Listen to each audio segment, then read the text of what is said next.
EEKtober, everybody. We are doing 31 days of scary movies, and today is day 26. I am your host, Melissa Forziat.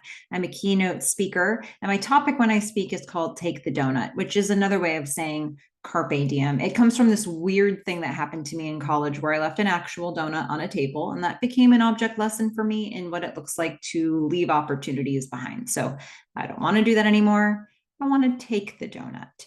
Now, from time to time, I will issue myself a take the donut challenge. I'll say there's something that I want to do, and I'll hold myself accountable to it. I'll make it official. And this time I'm actually opening it up to anybody who wants to join. So here we are for 31 days of scary movies. Again, today is day 26. We're watching The Exorcist. This is from 1973. It's a supernatural film, we'll call it, a demonic possession film.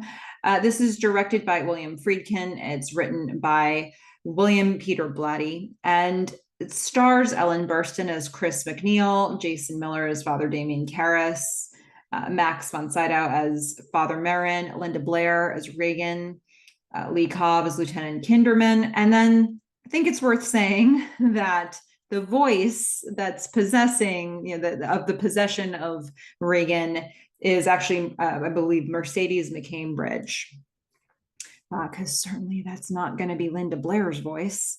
Okay, this film, if you are into The Exorcist, there's plenty more where that came from. There's an Exorcist 2, The Exorcist 3, there's an Exorcist at the beginning, there's a Dominion prequel. There's also The Exorcist Believer, which came quite a bit later. I believe that one was a 2023 film. And then there's a Mike Flanagan untitled project at this present point in time. It's set for 2026. For those of you who like Mike Flanagan, it's an exciting time. He's, kind of been given the nod he's the one who got to sort of redo The Shining, and with Stephen King's blessing, he just seems to have the blessing of a lot of important filmmakers. And so it'll be interesting to see what he does with this. I was at the ATX TV festival earlier this year where Mike Flanagan also was there doing a couple panels, and he was telling us about the fact that he was going to do this project. And he was like, well, what do you really do with The Exorcist? You have to add something new. It's, can't just be about the exorcism, because that's what this film does. So it should be interesting to see where that one goes. But okay, so we're talking about the 1973 film. Let me stick to that. In terms of some general notes, there are a few things that really jump out at me when I think about this film. First of all, I have this one kind of late in the EEKtober lineup. I felt like this was certainly an important film. It's not my favorite horror movie.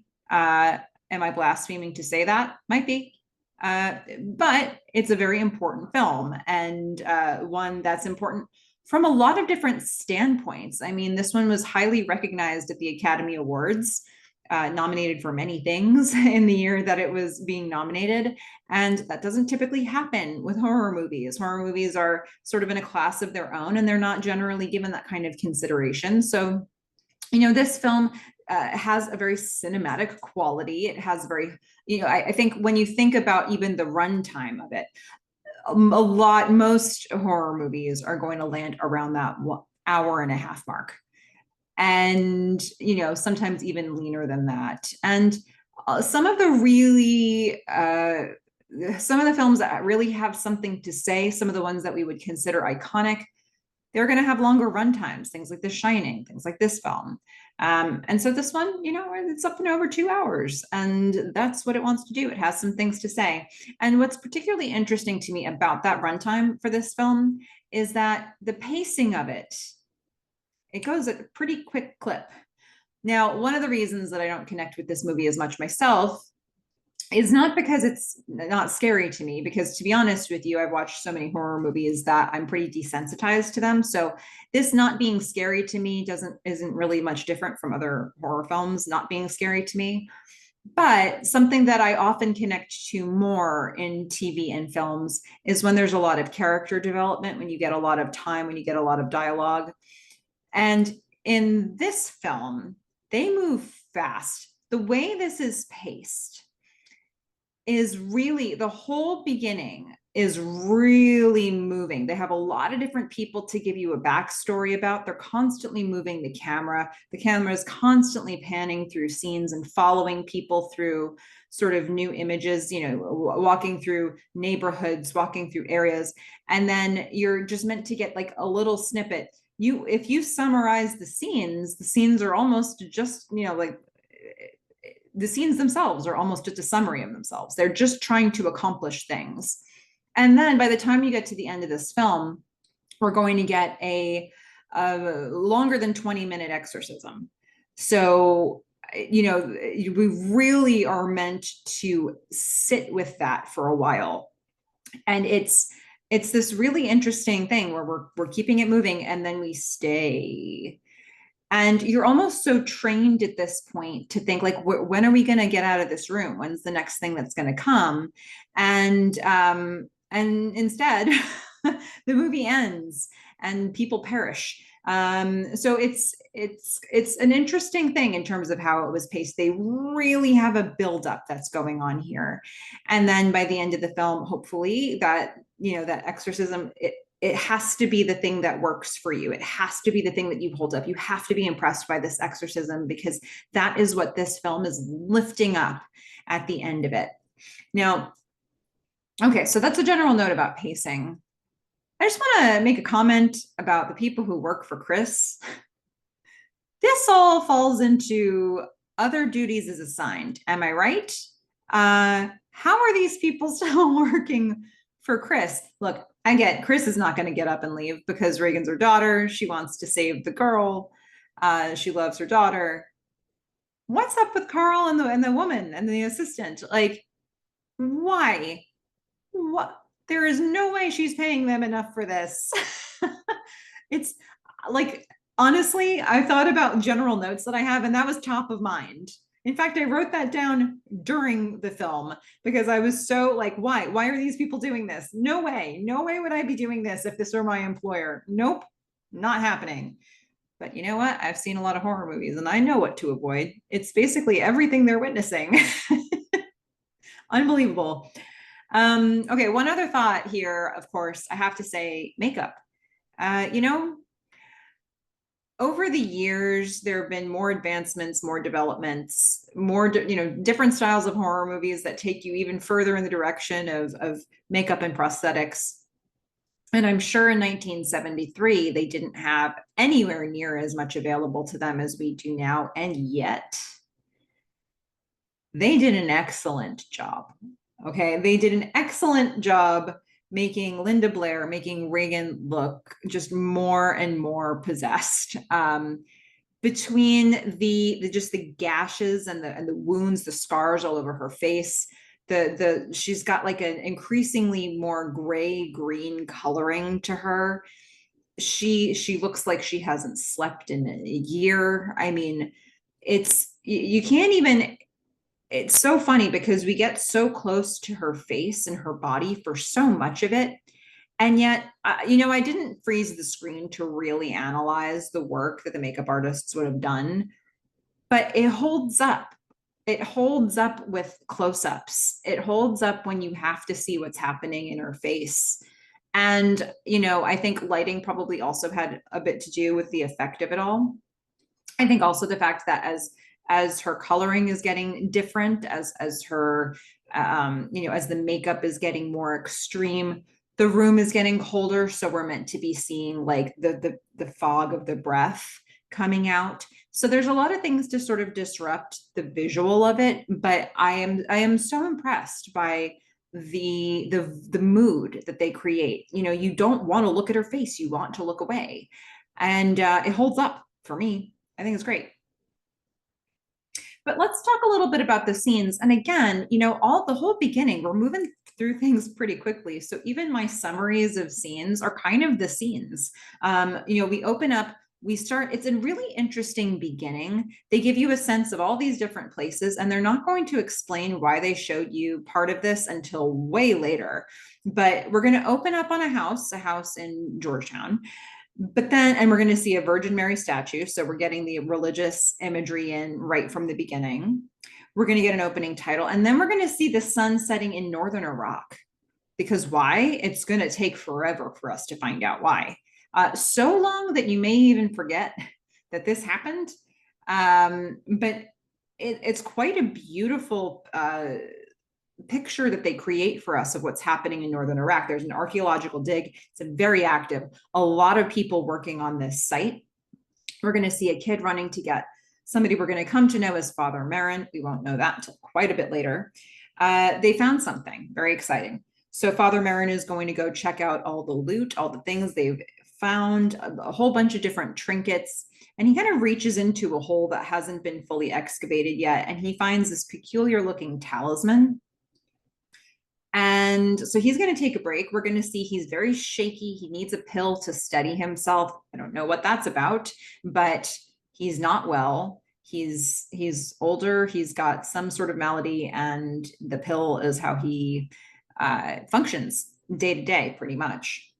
We're going to see the workers are continuing. So many of the things that we're seeing here, it's just little pictures of what's happening in northern Iraq. We're going to see a man watching him with a glass eye. I mean, a lot of this stuff, if I sat here and really dissected why I'm seeing these particular images, I'm sure I'd come up with a ton of good reasons for you. But a lot of it is, I think, sort of world building and mood building for what's happening in Father Merrin's world. He's going to be in an office with another man. He's looking around at some artifacts that are in the office. And he holds up the very peculiar talisman.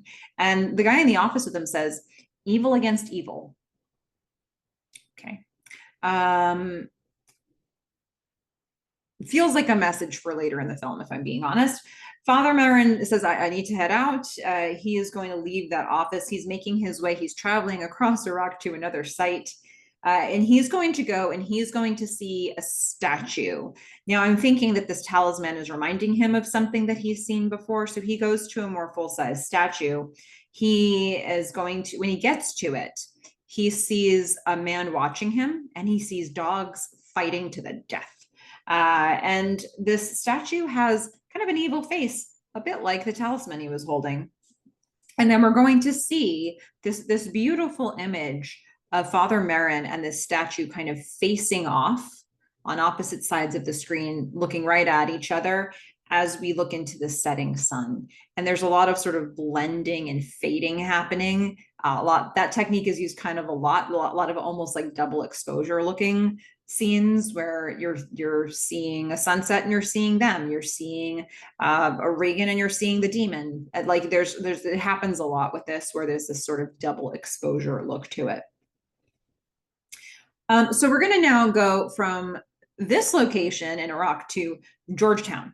So we don't really know why we just saw that bit in Iraq. And again, it's going to be a while.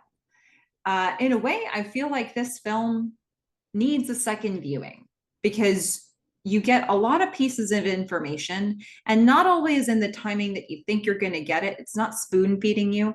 So I think by the time you get to the end of the film and you've got all the information, it probably helps to go back and really sort through it all again and find the things that maybe you missed the first time around and that are quite important, but you didn't have a context for them earlier.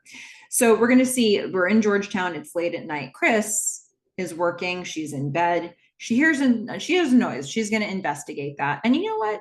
We should really never do that in horror films. If somebody knows they're in a horror film, they should not investigate a noise. That's the rule. So we're going to see her go into Reagan's room. She closes the window. She pulls a cover over her. It's going to get colder and colder in Reagan's room as the film goes on. This is just the beginning, my friends. So next morning, Chris is talking to some workers in the kitchen. There's a bunch of people who work in her house. She's well-to-do. We don't know why yet, but she's well off. She thinks there may be rats in the house. She's been hearing noises, and so she's assuming that it has something to do with rats. Then we are going to see why Chris has all this money and all these people working with her. She is on a movie set, and she seems to be a famous actress. And she's on the set of a film. It's a protest scene. And so we're going to see her chatting with with a man in the foreground as all the protest scene is getting organized in the background. Father Karras is walking through this. And again, we tend to get this movement, like we're introducing characters by walking them through other places. We introduced Father Marin by having him walk all over this archaeological dig site. You know, it's just constant movement happening here. You know, we meet Chris and she's walking into Reagan's room. And so there's just this constant flow that's happening at the beginning of this film. So Chris, the scene is done. She's going to walk home. She's going to notice Father Karras, who's talking passionately. That word's kind of loaded, but he's really fired up about something, and he's talking to Father Dyer, I believe. So she's just clocking. This might not be the first time that she's seen Father Karras talking and being fired up about something.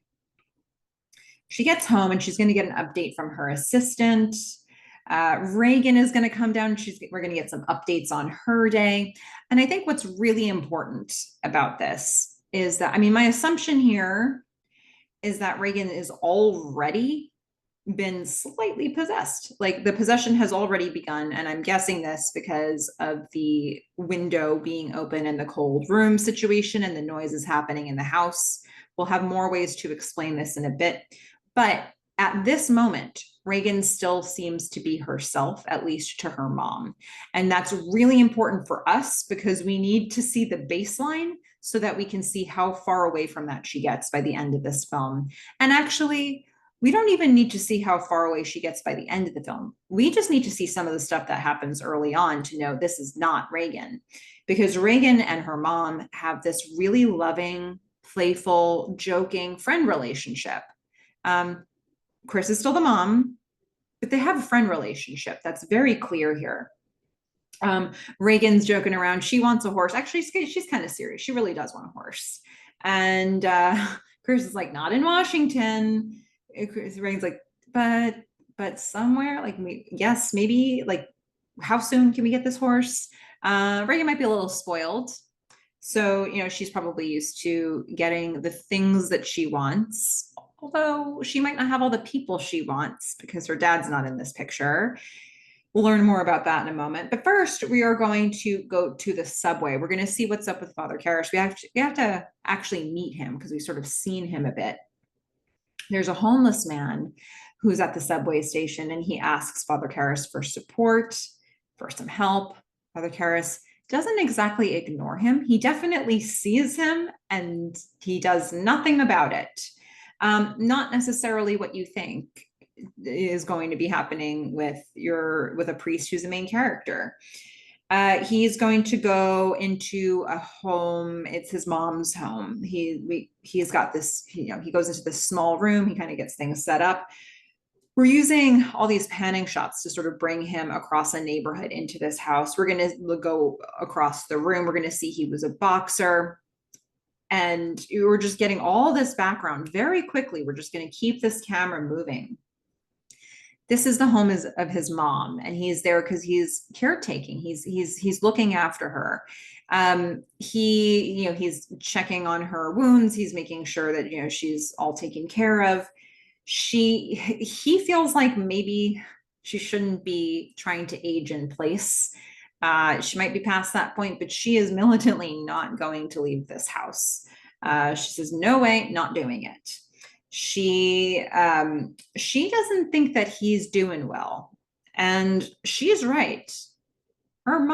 His mom knows him. Demi, his name is Damien. And I believe they're Greek. And, he gets her situated. He's going to leave her there asleep in the living room listening to Greek music. And so, he just drops in on her probably very frequently. They seem to be pretty close as well. And, I think he's at a point where he's going to need to start putting his foot down about her being alone in this house, but he hasn't won that battle yet. So for today, he leaves her asleep in her room. Now we're going to go back to Chris and Reagan, and we're going to go to a very important scene that I feel like you need to watch this really closely, because if you don't, you miss really like foundational things that happen right here. So Chris and Reagan are in the basement. They're still joking around. They're still, they still have this friendly rapport. And then Chris finds a Ouija board. She doesn't even, where did this even come from? Reagan's like, I just found this. And she's like, you want to see how to play? And she's like, let me show you how to play. Chris is like, no, you need two people. She's like, no, I've been trying it. It's fine. And here's the thing. Reagan sets up she's got the board in front of her. She's got the Ouija planchette. And then she goes to even get close to it, and it moves on its own. Kind of important that you notice that it moves on its own. And Chris is like, what are you doing here? And Reagan's like, no, it was Captain Howdy's turn. Captain Howdy did that. And you're thinking to yourself, is this some sort of imaginary friend? It doesn't seem to be a name that Chris recognizes. It's not like a known imaginary friend for Chris to be aware of. This is sort of a new figure.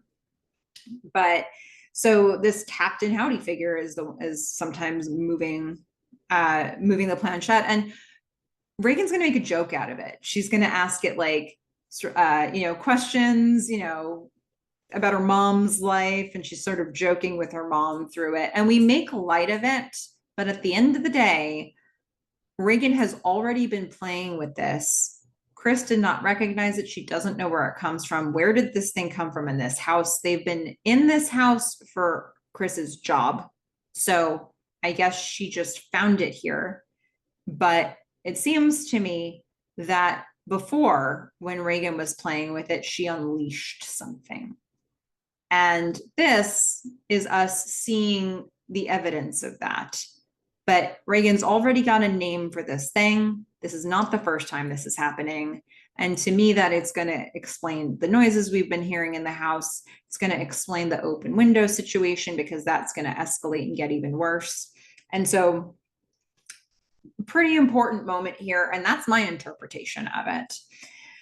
So Reagan is telling her mom, it's okay if you want to bring Mr. Dennings to, as a date, to just date Mr. Dennings. I know you want to. It's fine. And Chris is like, no, I don't like him that way. I don't like him the way I used to like your dad. I don't. I'm not interested. We're just friends. And Reagan's like, okay. All right. I'm just saying, you had my permission if you wanted it. So we're going to go back to Father Karras. He's at a bar, and he's with Tom, I believe the name is here, and he wants to be reassigned, because the thing is, Father Karras is pretty jaded. He's lost his faith. He doesn't help the man sitting in the subway who asks for support. He lets that guy suffer. He doesn't feel that he is fit to help people who've lost their faith, because he's lost his faith. So I should be reassigned to something else, he's saying. But, it's not happening anytime soon for him. So first, we're going to go back to Chris. She is angry. She's calling Reagan's dad. She's leaving a message. He didn't call. It's her birthday. Where is he? He's asleep at the wheel here. Chris is so angry, and Reagan's hearing all of this from another room. And then in the middle of the night, the phone rings, and you might be thinking to yourself, oh, it's probably going to be Reagan's dad. But no, it's a work call. It's a call about work. So I don't know exactly why we need to know about Reagan's dad at all in this film. I might be missing something here, but that doesn't seem like a thing that needed to be introduced. It seems extra, and there's a lot that this film is trying to do. But maybe somebody's got a really good explanation for me of why we need to have any reference to Reagan's dad here. So we're going to see that, the phone rang, and Chris wakes up. She's in her room, and then she notices Reagan's right next to her. She transferred herself from her own bed to her mom's bed. And Chris is like, why did this happen? Reagan says, my bed was shaking. Not cool. Came in here to avoid that. Don't like beds shaking. Chris is going to send her back to bed. And then she's going to hear more of those crashing noises in the attic. So she's going to check it. She looks around. There are no rats in the traps. She does still hear a noise. And then all of a sudden, the candle she's holding is going to flare big. Jump scare kind of moment. And then we're going to see the attic door has opened and Carl, one of the people who works for her, is coming up. He's like, no rats, no rats. Okay. There's a lot of weird stuff happening in this house right now. And at the moment, it's in the attic. Okay, so this feels like a real escalation. It feels to me like something got cut out right here because we are going to go to a doctor's and Reagan is getting tested because she hasn't been feeling well. I don't know that we heard her really say she hasn't been feeling well. We haven't been emphasizing that. We're sending her in for a battery of tests. Reagan's going to get blood drawn. She's getting all kinds of tests done. And while she is at this doctor's office getting these tests, she's going to see a quick flash of a demon.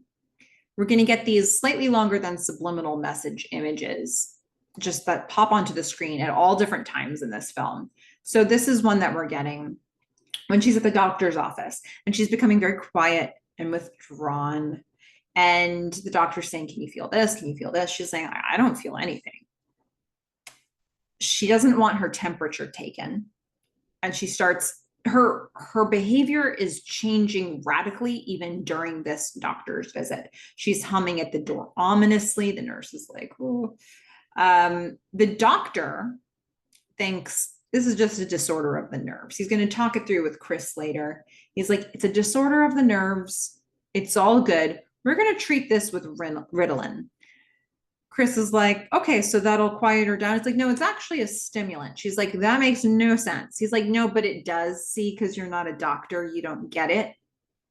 If you were a doctor, you'd understand that this is a disorder of the nerves and she needs Ritalin. Yeah. Chris is like, I just don't see how that, so, okay, but she's lying.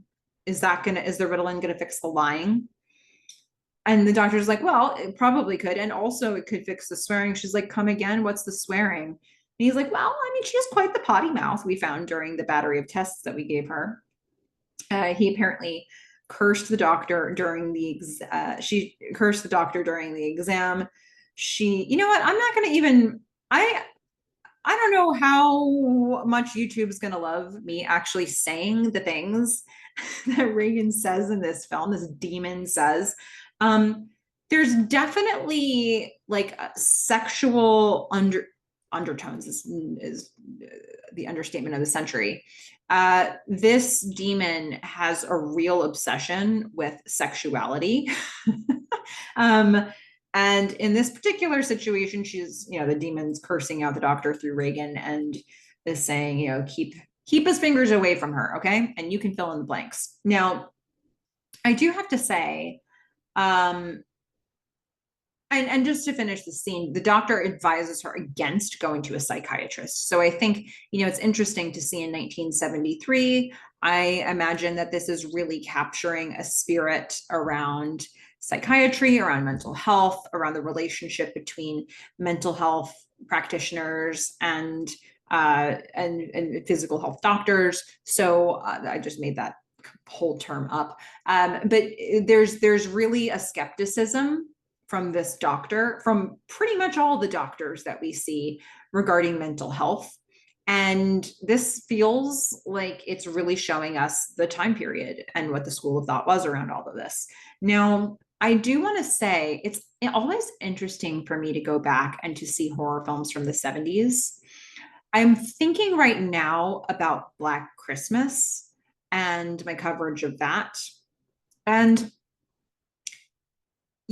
I forget sometimes, like, the language, which doesn't bother me until I try to do a video about it. But they really go pretty far into graphic language with these villain characters. And this movie is definitely no exception.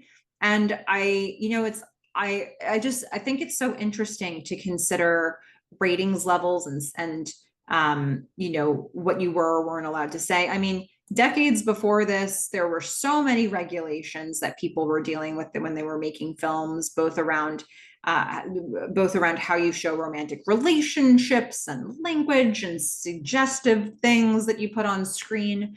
And it seems like, at least language wise, we've really relaxed those rules here in the 70s, because we get these films like The Exorcist, like Black Christmas. And it goes to show you just how bold you can go in that direction, especially when, you know, there's a lot of things. We're not necessarily seeing sex scenes in this film. So, you know, this is the direction that we're taking the extreme we're going extreme language instead of extreme anything else, but they're going pretty far in that direction here.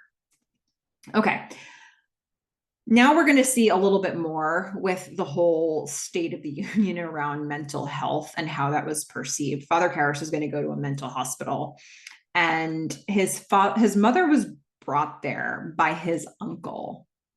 And he didn't sign off on this. He doesn't want his mother in this mental hospital. He visits her. She's crying. She's like, "Why did you put me here?" Why? He wants to take her home. But his uncle's like, "Come on, man. We can't afford a private hospital. She can't. I think we can all recognize she shouldn't be aging in place.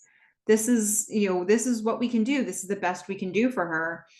And Father Karras is just going to box his anger out because he's going to rage against the machine. But I do think this depiction of the mental hospital, I mean, you know, when you think about other films around this time when we're seeing mental hospitals, like One Flew Over the Cuckoo's Nest, we're going to get these really radical depictions of people just catatonic, people just like muttering to themselves. It's this really extreme picture of people who are not in any way functional on a day-to-day basis, and they are inpatients in this facility, and now his mom's been put here. So I don't know, it's just so interesting to get this look at what this perception was at the time. So, okay, Chris is going to host a party at her home. She's going to ask Father Dyer, I believe it is, about Father Karras, because she's seen him, and she's seen him around. She's seen him having these very like heated conversations. He's caught her eye, and she's curious. So apparently we're going to learn just enough here to really give us some clues for the future. So Damien Karras he's basically the psychiatric counselor of the priests. We also learn a little time has passed. His mother passed away recently. It might not even have been very much time that's passed, but his mom passed away. We're going to see Burke Dennings, you know, the one that Regan wanted her mom to date. He's pretty drunk. He's not a great drunk. He's sloppy. And Chris is going to go check on Regan. She's pretending to be asleep because she's a demon. She's not asleep. She doesn't need to sleep. Burke is going to leave. The party is going to continue. The guests start to sing. We've got somebody playing piano. Everybody's singing. And Regan's going to come in looking not fully catatonic, but she's dazed. She's not Regan. And she gets the attention of everybody in the party just simply by standing there.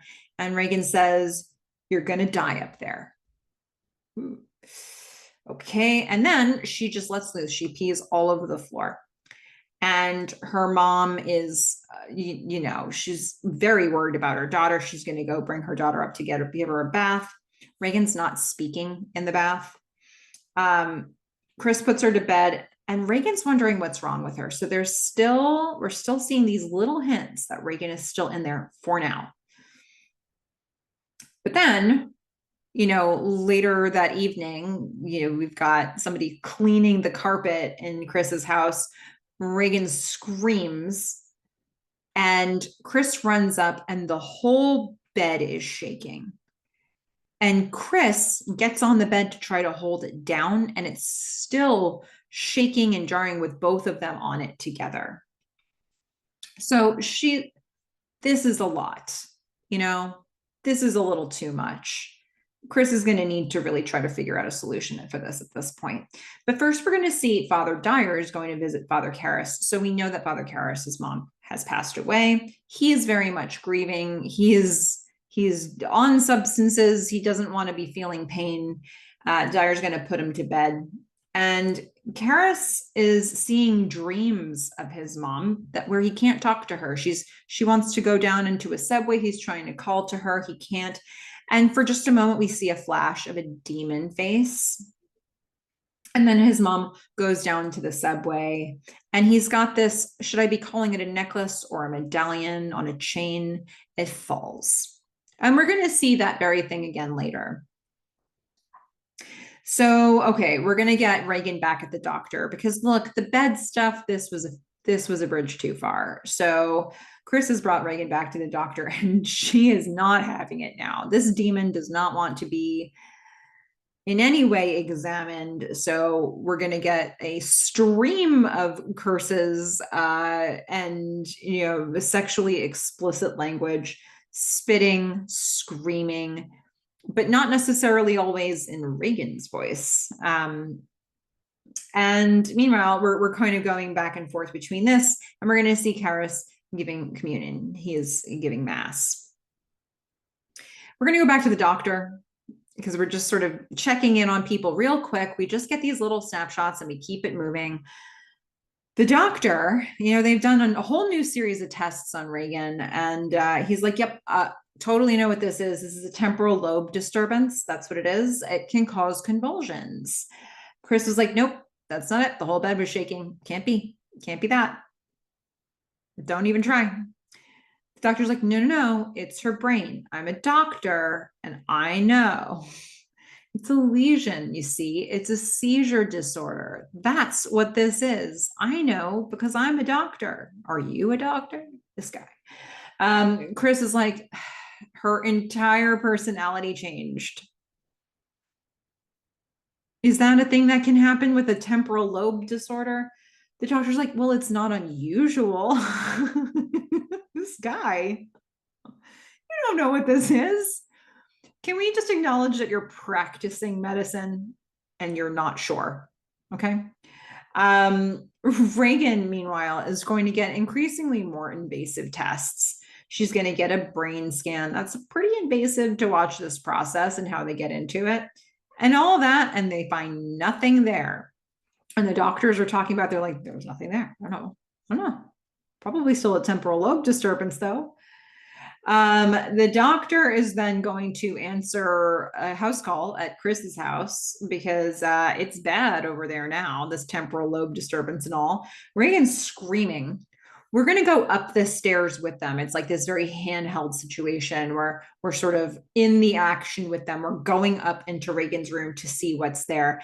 And, I love the setup of this room because we go up these stairs, and every time we have to go into Regan's room from this point forward, and really from earlier forward, you're like, what is going to be on the other side of this door? It's like the anticipatory anxiety of it is almost greater than what's actually on the other side of the door sometimes. So, okay. We're going upstairs with them. We get into the room, and Regan is fully convulsing her whole body. She's sort of lying back and sitting up, lying back and sitting up. She's screaming, it's burning, make it stop. She's now flying off of the bed, sort of like jumping off of the bed. She's roaring in a voice that is not her own. Her eyes roll back in her head, and she says, keep away, the sow is mine. She's cursing, she's dropping F-bombs. She's fully fighting, and they're going to sedate her because what else can you do at this point? Chris is just devastated by all of this. And the doctor is like, okay, so the temporal lobe disturbance thing, a pathological state can actually give you more strength. He's like, I'm telling you, temporal lobe issue for sure. No question. She's like, are you kidding me? She's not having this. No way is this a temporal lobe issue. She's like, did you see her? What? I brought you here to see this, and you're still trying to tell me this is a temporal lobe issue? Get out of town. Another doctor is talking her through it, and she's like, look, here's the thing. Like, what are you trying to say? It's a split personality? Because I gotta tell you, that's really unlikely. Doesn't ever happen. And frankly, any psychiatrist who's worth their salt is going to go through all the somatic possibilities first to make sure it's none of those things. We got to do more tests. That's what we got to do. These guys, you don't know what this is. I mean, Chris is just, she has some evidence, but they don't care. We're going to see more tests get done, and it's looking worse and worse. And like you almost feel like, thank goodness this is Demon Reagan, because maybe, just maybe, she's not actually feeling some of this, but she is, though. You can tell she's freaked out. We're going to get some horrible looking x-rays, but the x-rays themselves are negative. There's no problem there. Chris is just trying to accept the new reality. She's like, I was supposed to take Reagan to Europe after all this, but what now? And the doctor says, maybe, look, we've done a lot of tests. It's possible this isn't a temporal lobe issue. Maybe go check for a psychiatrist. Sorry. She's like, fine. So Chris is going to drive home. She drives past an emergency, like right outside her home. I mean, police, just like crowds, emergency services all over. She gets home, the phone rings, but there's nobody on the phone. The lights are flickering, the lights keep flickering. And then in one of the light flickers, we're going to see a demon face by her. A little jump scare. We're going to now go, she goes into Reagan's room, and it is freezing in there. She closes the window. How does this window keep getting open? Reagan's asleep, and Chris is going to cover her. She's like, this girl's going to get sick, even more sick. She's going to leave the room. And then Sharon, her assistant, comes back, because Sharon, you deserve a raise. You deserve, I don't know what sort of bonus you get at the end of the year. Why are you here? But anyway, Sharon, glad to have you in the movie. Sharon comes back. She was trying to attend to a task from Burke, which is why she was not there when Chris got back. Chris is going to let somebody else into the house. Jack, and he's like, okay, here's the deal. Burke, dead. No dates for you. Okay. You're too late. He died. He fell down steps right outside her house and broke his neck. Chris is going to cry. She's grieving the situation. There's a lot of really horrible things happening in her life right now to the people that she cares about. She cries, and he's going to leave because what's he going to do there to try to comfort a woman? Nothing. We got to keep people moving. Okay. We got to keep people moving. He's going to deliver bad news, and he's going to jet. Reagan is not going to let her mom cry for too long, because Demon Reagan is going to walk down the stairs, going down head first in a back bend down the stairs. Spitting blood, no less. I used to do gymnastics. I was a gymnast, and one of my favorite things to do was, I really liked holding handstands. I liked doing walking handstands, and we used to make obstacle courses at practice. I particularly liked this exercise where we would make obstacle courses out of different mats and up springboards, and you'd have to do handstands, walking over all that stuff until you get from point A to point B. And I'm here to tell you that I would never try this stunt of walking backwards, walking down the stairs in a back bend. I could picture it if your head and your hands were towards the top of the stairs, but this doesn't feel viable to me. But It shouldn't feel viable because this isn't Reagan. This is a demon. So, or a devil. We don't know yet. Okay. So Reagan is at a psychiatrist. They caved. We're at the psychiatrist. She's getting hypnotized. Psychiatrist asking, is there somebody inside you? Her voice says sometimes, but don't know who. The psychiatrist is like, maybe Captain Howdy. We've heard that name before. She won't let the voice answer. She's too afraid to let whoever's inside her speak directly to the psychiatrist. The psychiatrist commandeers the situation anyway. He's like, I want to speak to the person inside Reagan. We're going to see a photo fall of Reagan, and then Reagan growls. And then we get an evil look. And then the demon face coming out of Reagan's face, and then she attacks him. You want to talk to the demon? That's what you get. Okay, so we're going to see Kinderman from Homicide, the detective from Homicide. He finds Karras. He's going to look for Karras. He's going to find him running. And this is partly because he wants a friend, and partly because he wants to investigate the death, the unusual death of Dennings. So Kinderman is talking with Karras. He's like, okay, Dennings' death, a little weirder than people might think. So I don't know. Just a few questions to set me up for this. Do you believe in witchcraft? Okay. Any chance?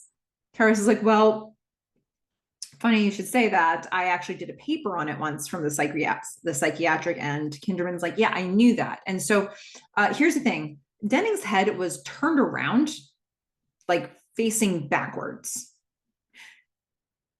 Probably didn't happen in the fall. That's probably not a thing that happens in a fall. He also is like, look, also, I hate to say it, there was this desecration at church. There was a quick scene that happened that they just showed us a desecration at church. And then we've got, this situation with Dennings and his head being on backwards. And Kinderman's like, I could really use your help. I would really like your help. Karras is like, no. Kinderman's like, well, I'll sweeten the pot. I've got tickets to movies. And you and I could go together and be friends. Karras is like, nope, what's playing? No, I've seen it. Nope, not interested. Nope, thanks, but no. And so Kinderman is like trying to put pressure on him. He's like, I could deport your mom. I could deport you. He's like, there are things I can do. No, I'm not threatening you. I'm just saying like that they're just things that I could do. But anyway, want to help? Karras is like, nah, not interested. Thanks. Grieving here, running. That's what I'm doing. So we are going to go to the Barringer Clinic and Foundation, where we are going to see many doctors trying to figure out what's happening with Reagan. And we see her through a camera looking very possessed on a bed. All these doctors are in the conference room. Chris is like, I'm simply not putting her away. I'm not doing that to my daughter. And the doctors have come up with a possible solution. They're like, maybe exorcism. What do you think? Let's just float the idea of exorcism. Not because the exorcism is real, mind you. All right. Because what we do is real, and what everybody else does is not real. What we do is real. The reason an exorcism could work, though, we're thinking, is it's the power of suggestion. Because if Reagan believes she is possessed, and then she believes in the exorcism, boom, problem solved. But it's not real. Let's just be clear on that. Because it's probably a temporal lobe disturbance. I mean, come on, guys. So, all right, let's try the exorcism is what they're thinking. Chris is going to bring Reagan home. She's had about enough of this nonsense. So we're going to see Chris bringing Reagan home. And then we're going to see Kinderman is like getting really curious about this death of Dennings. He goes to the stairs that Dennings fell down, and it's pretty much right outside of Chris's house. Chris is putting Reagan to bed. She's going to find a crucifix under the pillow. Doesn't know where that came from. Meanwhile, Kinderman is looking around at these stairs. He finds what looks like a little piece of the talisman that we saw earlier. So Chris starts going around to the people working in her home. She's like, Carl, did you put the crucifix in Reagan's bedroom? Nope. She starts going, Sharon, did you? She starts going around to people. They all decline. And Kinderman's going to knock on her door. And he's like, okay, I'm just so curious because look, these stairs are right outside your daughter's room. Any chance that Dennings was in your daughter's room? She's like, nope, nope. And she was sedated. So he was like, oh, that bad, huh? Well, I mean, so I don't know. I'm just spitballing here. So Dennings comes in, like, I don't know, maybe 20 minutes into your house, right? And then, like, there's a sick girl there. It's really unlikely he'd fall from the window. Just putting some pieces together. Like, what if he were in the room? Like, he wouldn't fall from the window, probably. I have a hunch that he was actually killed by a very powerful man, probably killed and then pushed maybe from your daughter's window. That's what I'm thinking. I'm just looking at the situation, the physics. The only thing is, like, only your daughter was there, right? Was there nobody else in the room? Like, could there be anybody else? And he's looking around the house. He's looking at Reagan's artwork. He's like, I don't know, any chance that you would ask your daughter if Dennings was in her room? Like, I have a theory. I want to check it out. Chris is like, you know what? I'll ask her when she's better. Reed, never asking. He asks for her autograph because she's a famous actress, and then he goes. Because at this point in the film, the only reason that she's like a famous actress that really is meaningful is that she has to be able to pay for all these tests, right? I mean, there's probably insurance is not covering all this experimental stuff that's going on. So she needs to have sufficient income where she can just be focused on this exorcism stuff. But yeah, so we're reminded of it here. We're going to get Kinderman asking her for her autograph, not for, a kid of his. He's asking for himself. At least he's honest. Okay. I just love the fact that he's like, no, this is for, I have a kid. And she's like, okay, what's their name? I'll make it out to them. He's like, me, my name. Like I made a mistake. Like, I want it made out to me. Thank you. Okay. So we're going to go after he leaves. The demon has waited, and now a ruckus is going to break out upstairs. Chris goes up. She sees things flying around in Reagan's room. Poltergeist style things are flying around in Reagan's room. Reagan or the demon Reagan is stabbing herself with a crucifix that was on her bed. She is making highly suggestive comments in a sexual manner related to Jesus and licking. She slaps her mom. The workers are running up to the room, and the demon shuts the door on them and then pulls the bureau towards Chris. It looks like we're going to have it tip onto her, but instead she sort of gets out of the way. Reagan's head spins halfway around. And I mean, it's brutal. And this demon is speaking in a voice that isn't Reagan's. It's upsetting for sure. So Chris is like, this exorcism thing might need to happen. This doesn't work for me. She's going to go meet Karis, and she needs to convince this man to help her. But Karis is really jaded, Karis is about done. And he was already jaded, and now he's jaded and grieving. He's done. Her face is all bruised from taking a beating from her demon daughter. And she's going to ask some simple questions just to get a lay of the land. She's like, let's say somebody tells you about a murder. Do you have to report them? Just curious. Cool. That was the softball. The hardball is, how do you get an exorcism? It's like, what is going on? He's like, well, you go back to the 16th century and then you get one. He's like, this doesn't happen now. She's saying, well, my daughter needs one. He says, it'll make things worse, and it's going to take a lot of time. The church has to do this whole investigation first. It's not good for your daughter. She's like, help her. She's being very compelling. She has had enough of this. She wants to shake him by the lapel and just be like, do an exorcism. So Chris is going to bring Karis to Reagan because, I mean, there's only really one way to prove this, and this is for him to see what's going on. So we have Carl, her worker, standing outside the door. Harris is going to go in. Reagan is strapped to the bed and is saying, loosen the straps. I'm not Reagan. Loosen the straps. We're getting this wheezing sound that's really become very pronounced at this point and will continue through almost the rest of the film. This whoever is possessing Reagan introduces himself as the devil. Where's Reagan? Reagan's in here with us. And Karis is saying, well, show me Reagan. Let me see. Well, the demon knows exactly what button to push here. They're like, oh, we know who is in here with us. Your mother. Your mother's in here with us. Want to leave a message for her? Taunting Karis. He's like, oh yeah, if that's true, what's my mother's maiden name? And you know what?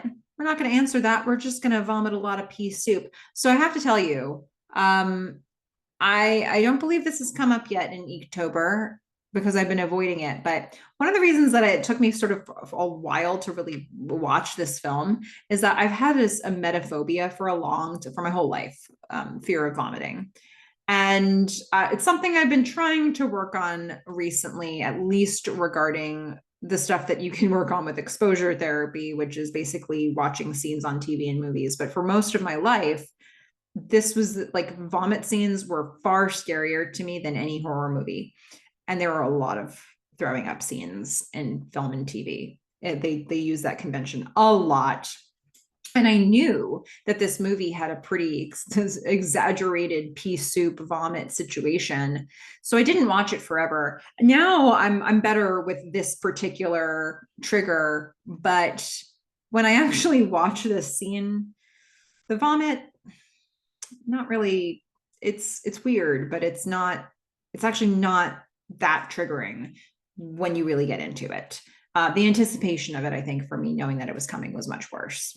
But I will say, this brings me to the point of it's amazing how many things in films, like we never want to tell people what's coming because we don't want to spoil them. But there are a lot, people have phobias, people have things they don't want to see. And, there has to be a place where they can find that information out if they're not ready to do exposure therapy for it. So I watched this film, so emetophobes don't have to, I guess. But if you're doing exposure therapy and you're watching this film, try it because it's really not real. Okay. You can probably get there. Anyway, that was just a side PSA for those who deal with it. But yeah, so Harris is going to leave the room. He's going to look at some of Reagan's drawings. Chris has cleaned his clothes because they're a mess. They were. Karis is like, I don't want to hurt your daughter. And I might do that as opposed to helping her with something like an exorcism. Plus, the church needs proof. Like, I can't just say, I think she needs an exorcism. There has to be like irrefutable proof. Like, she needs to be speaking in a language she doesn't already know or something. I don't know. I'm not an expert. At least he's being honest about that, right? Like, the doctors were like temporal lobe disturbance. And he's like, yeah, I don't really know what this is. So she's in fact, he's especially alarmed because he's like, look, she's not even saying she's a demon. She's saying she's the devil. Like, that's a lot. Okay. This is a lot. Like, my suggestion, get her to a hospital, have her observed for 6 months. That's the move. Chris says, no, not you two. That thing upstairs is not my daughter. I know my daughter, and that is not my daughter. She's being very strong with him. She's being very convincing. She's a mother who has had enough. So Reagan, he confirms, there's a couple things that have given him pause because this demon devil Reagan know a lot about him. He's like, did Reagan know a priest was coming over? She's like, no. He's like, did Reagan know about my mother? Did you know about my mother? Did Reagan know about my mother? And we find out Reagan shouldn't have known about any of this. And that's a cause for concern for sure. So he's going to leave.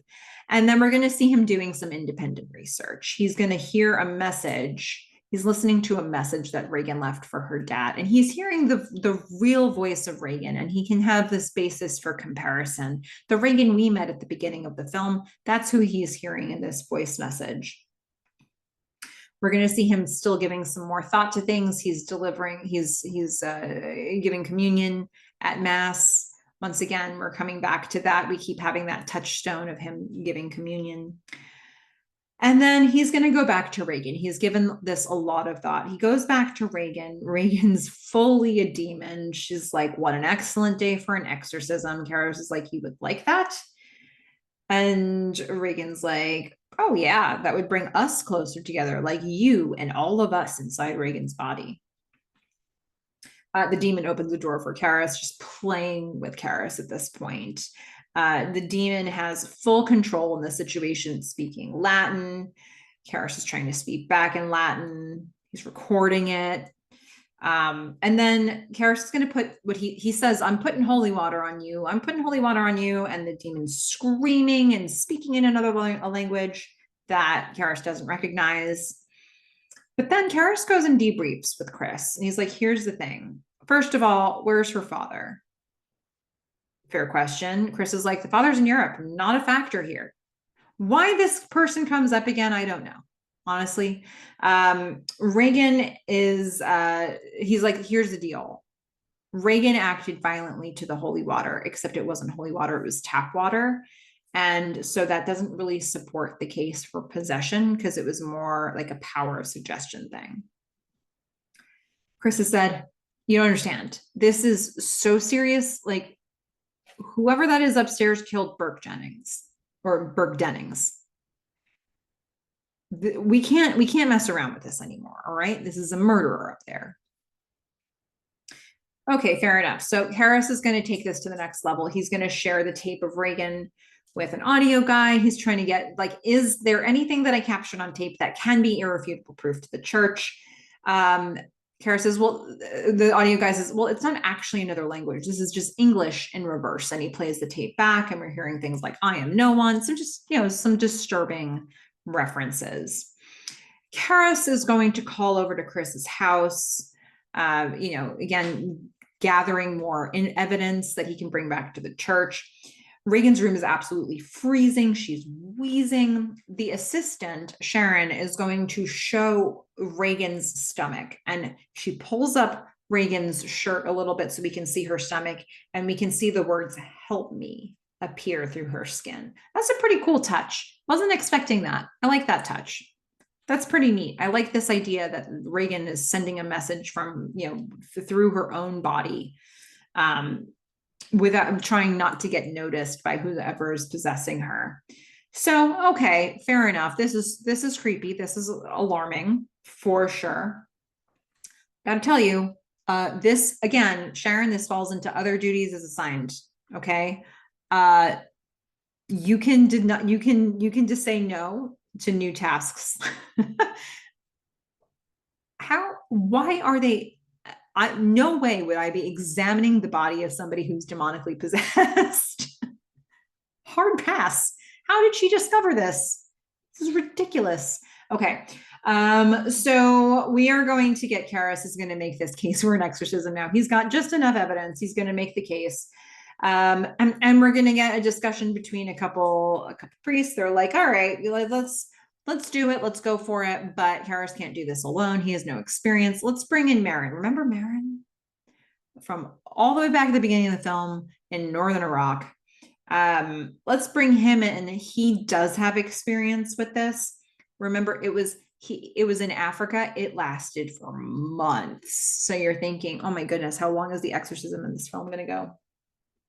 So it was arduous. And maybe that has a little something to do with why he has the shakes now. But he hightailed it out of there. He got himself to Iraq and he does archaeological digs.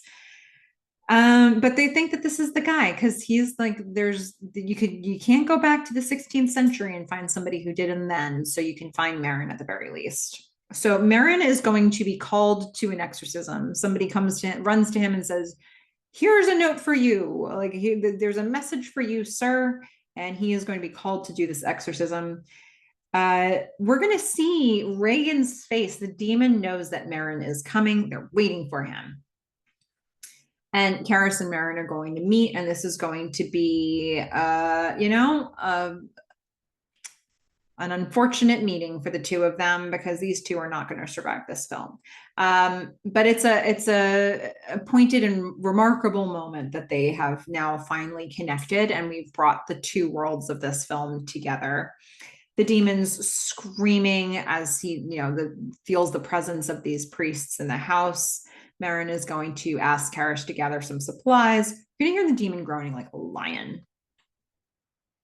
We're going to get Marin is praying, reading from the Bible. His health seems to be pretty fragile.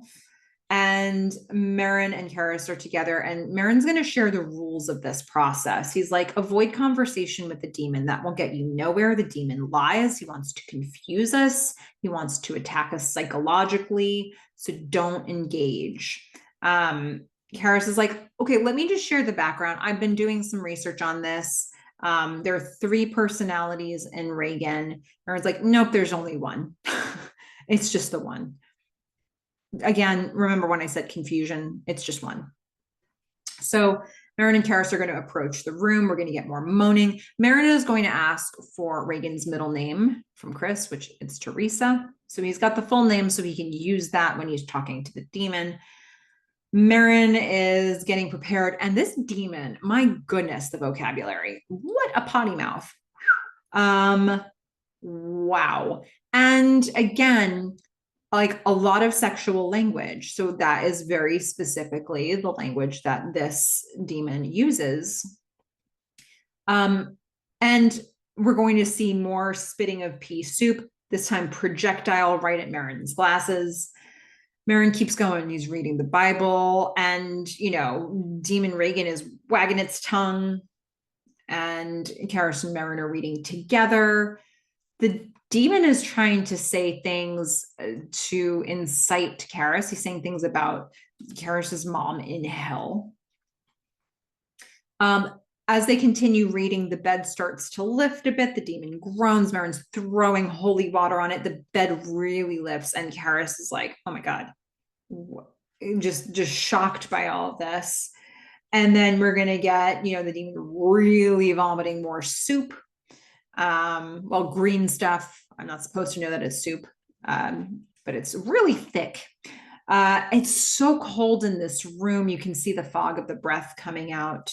And I've got to say, at this point in the film, Linda Blair's face is it's just like all scratched up in this green gray color, and looks like Regan hasn't slept in who knows how long.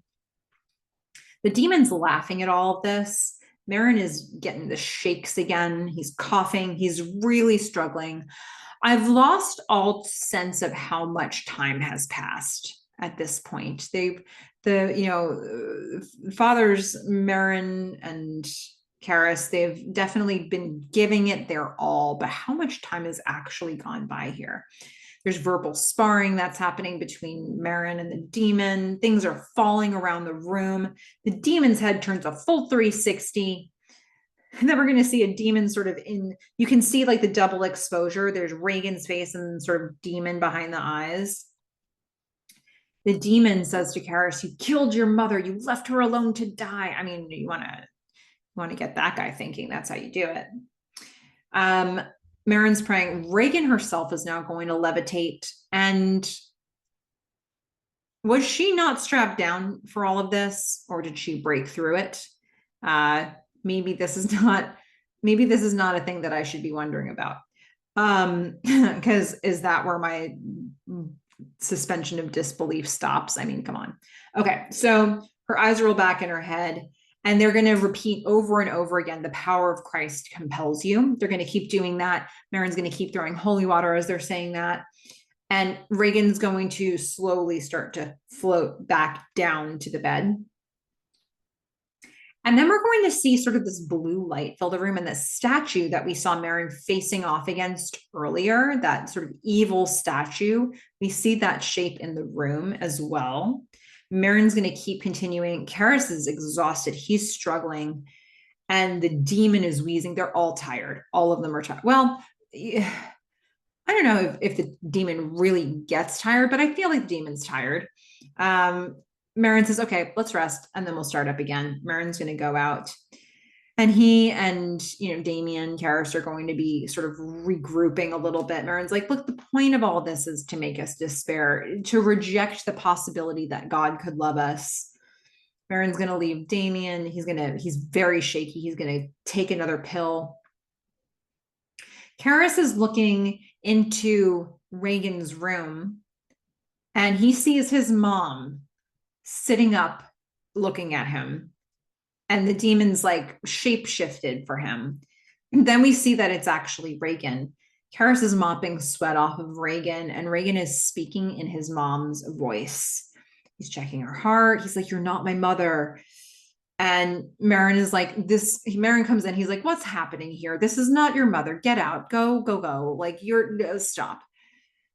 So Marin is now alone in the room, and he's prepping for the next round. He's starting to pray. He's reciting an Our Father. Karis is outside taking a minute, probably shouldn't be given what's happening here in the room with Marin. Chris is going to see him, and she's like, "It's not over, is it? Is it over?" He's like, "No, it's not over." She says, "Is she going to die?" He says, "No," resolutely. And he goes back up the stairs to join Marin. Meanwhile, the doorbell rings and Kinderman's there. He has been trying to do some research on all this. He's been doing some sleuth work because he doesn't know what happened with really any of the weird things that are happening here. So he comes in. Karis is going to go into Reagan's bedroom, and he sees Marin is dead on the bed. Reagan is sitting up on the other side of the bed, watching all of this, watching Marin be dead. The holy water is tipped over, spilling out of the bottle. And the demon's just watching all of this, laughing. Karis has had enough. He punches the demon, and he wrestles it to the ground, and he's punching it over and over again. And they're having this fight. And Karis says, no, don't you take me. Take me. The demon is going to take off his medallion or his necklace. And Karis is going to briefly see a demon face as it leaves Reagan. And then his eyes become possessed. And then it's possessed, but Karis wants to. So the thing is, I mean, look, this is a beautifully brave moment from Karis. It is a moment of intense self-sacrifice. This is a man who doesn't have faith. He lost his faith, and then obviously has faith enough to believe in what this exorcism is about and to believe what's happening with Reagan. And then he wants to save the girl. So he's going to say, "Demon, inhabit me instead." And he is going to jump out this window, because he's going to kill the demon as soon as he's possessed him. And so the green light hits his eyes. He's got this possession happening, and he jumps, he flies out the window, and he falls down the stairs, and he kills himself. And we hear Reagan's voice, but really her voice, shouting, "Mother, mother." She's crying. It sounds like Reagan. Karis is lying at the bottom of the stairs, and he's not moving. He doesn't seem to be dead quite yet, but the police come very quickly. We're going to see Kinderman burst into the room. He sees Marin. Father Marin is dead in the room. He sees Reagan is cowering in a corner crying. And we're going to see Father Dyer has found Father Karis at the bottom of the stairs, and he asks, "Do you want to make a confession?" And Karis is just going to die on the ground there as Father Dyer prays over him. The next day, the stairwell is clear. Carl's putting luggage in the car. Sharon has put in her letter of resignation. She's not going to make the move out of Georgetown. Chris is packing up her home. The assistant, Sharon, she found the medallion in Reagan's room. And it's like, who's going to keep this thing now? Who wants this? It's like a hot potato item. Is it cursed? Is it a blessing? Who knows? Sharon and Chris are going to say goodbye to each other. And then Chris is going to see Father Dyer come up. And she's like, "Good news, Reagan doesn't remember any of it. Sorry about all the people that you lost." My goodness. Chris and Reagan, they're thinking it's time to get out of town. Chris goes to give Karis's medallion back to Father Dyer as a gift. And he's like, no, you keep it. Ugh. Okay, somebody's got to keep it. And they're going to drive away as Father Dyer just looks into the stairwell. Like that is where it all ended for Father Karras. And Kinderman, he's going to come up to the house. He's a little too late. Dyer's like, yeah, they just left. Sorry, you missed them. And he's like, but the girl's okay. Kinderman's like, yeah, that's important. That's good. So, hey, do you go to films? Any chance that you want to see a film with me? Uh, Dyer's like, nope, seen them all. He's like, come on. I just want a friend.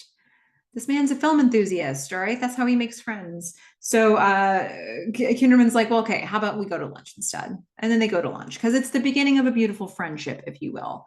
I mean, look, that's the film The Exorcist. I mean, it's a classic. It's, you know, in terms of it was thoughtfully shot, thoughtfully composed, some really groundbreaking special effects, visuals that don't leave you quickly in this movie. I think for me, the more powerful way to look at this film is actually not looking at this from the standpoint of Regan being possessed. I think the more powerful way for me to look at this film is to look at it from the standpoint of Father Karras, who lost faith. It's the story of a man who lost faith. He's grieving. He might be having some suicidal ideation happening. And, he is tasked with this very important job to save an innocent, which he doesn't save the person at the beginning of the film who asked him for support in the subway. But, he's going to lay it all on the line for Regan, and he's going to knowingly commit suicide after making himself get possessed by, to save the girl. And, all of this is under the assumption that she is being possessed and that he can do something about it, and that his sacrifice will allow her to live a healthy life moving forward. So, I mean, I don't know. I think it's a very humbling story, and I think it's a beautiful story. I think it's the most powerful vignette. It's the most powerful personal story that there is in this film, again, for me. Now, I know the major takeaways are meant to be the possession of Regan, but and that's certainly where you get the most powerful visuals. Now, granted, like, there are other stories that you could be tracking here. I mean, you could very well tell me that Father Merrin's story is most interesting to you.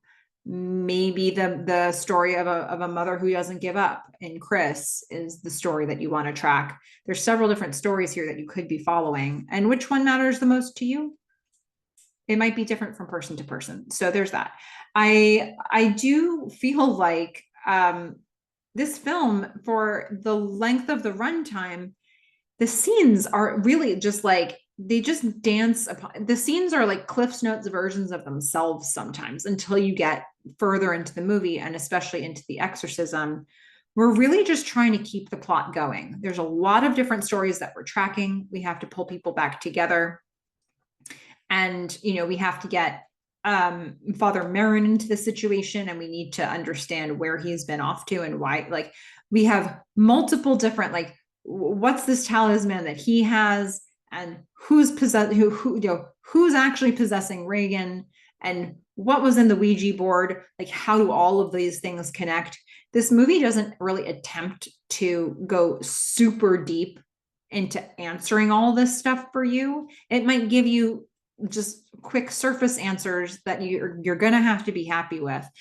But then the shot composition is beautiful. It's a beautifully composed film. So there are things that are so strong about this. And then, there's the stuff that for me feels like it's very surface. I don't know if people feel that way about this film, but that's how I feel about this film.